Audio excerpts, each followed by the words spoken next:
Hello viewers, in this video I will show you how to fix Meta AI option not showing problem on Instagram.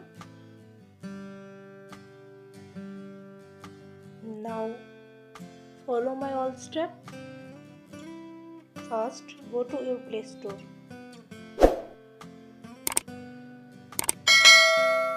Click on Instagram.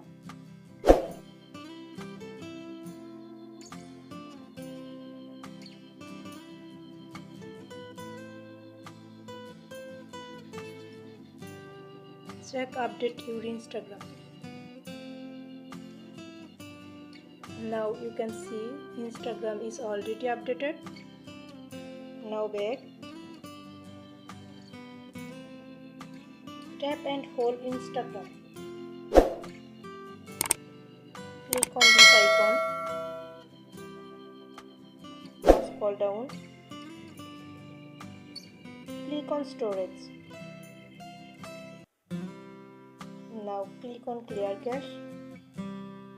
Now back. Click on permissions. Enable all permissions. Then back. Click on force stop. Click on OK. Back. Now normally reset your phone.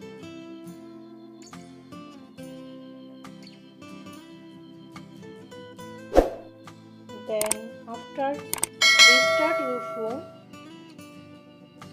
Now open your Instagram. I hope your problem solved. If you found this video helpful, please subscribe to my channel. Thank you.